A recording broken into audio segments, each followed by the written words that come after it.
বন্ধুরা, আপনারা ভালো আছেন তো? তো আমরাও ভালো আছি। তো আপনাদের সঙ্গে আজকে একটা রান্না শেয়ার করব, পার্শে মাছের ঝাল।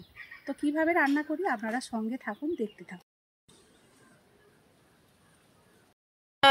কড়াই বসিয়ে দিয়েছি, কড়াই গরম হয়ে গেছে, তেল দিয়ে দিলাম। ধুয়ে নুন মাখিয়ে রেখে দিয়েছিলাম। এবার আমি একটু হলুদ গুঁড়ো দেবো, দিয়ে ভালো করে আমি মেখে নেব। দিয়ে এগুলোকে আমি ভালো করে ভেজে নেব।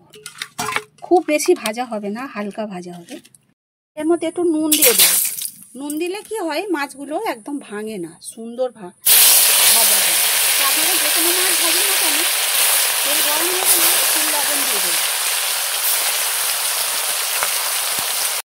হয়ে গেছে, এবার তুলে নিচ্ছি। হয়ে গেছে, আর কিছুটা ভাজছি। আমি কি করেছি, একটু কালো সর্ষে আর সাদা সর্ষে একসাথে বেটে রেখেছি। দিয়ে ঝালটা করবো। বেগুনগুলোকে আমি লম্বা লম্বা করে কেটে নিয়েছি। মাছগুলো ভেজে তুলে নিয়েছি। তো এতে আমি দেবো একটু কালো জিরে ফোড়ন। সেই বেগুনগুলো দিয়ে দেবো, একটু লাল লাল করে ভেজে নেব।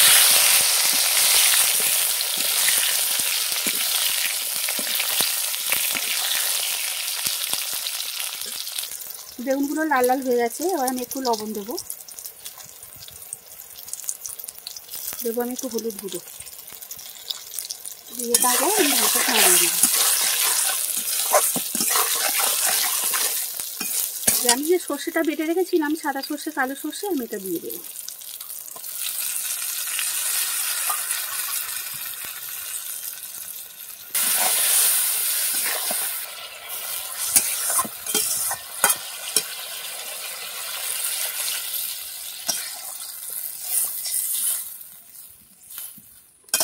এটা একটু ফুটবে, ফোটার পর তারপরে আমি মাছ ভাজাগুলো দিয়ে দেবো।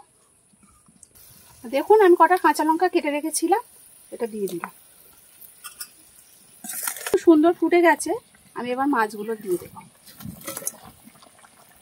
নামানোর সময় একটুখানি কাঁচা তেল ছড়িয়ে দেবো। এটা দিলে টেস্টটা খুব সুন্দর লাগে। আপনারা তো অনেক রকম খেয়েছেন, ভাবছেন বেগুন দিয়ে আবার এরকম পার্শে মাছের ঝাল। আপনারা বানিয়ে অবশ্যই দেখবেন, দারুণ খেতে হয়, খুব টেস্টি লাগে।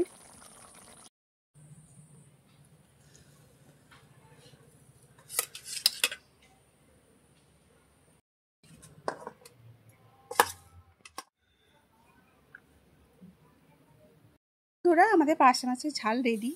তো আপনাদের রেসিপিটা কেমন লাগলো শেয়ার কমেন্ট করবেন এবং একটা সাবস্ক্রাইব করে দেবেন। আবার একটা নতুন ভিডিওর সাথে আসছি। এখনকার মতো টাটা।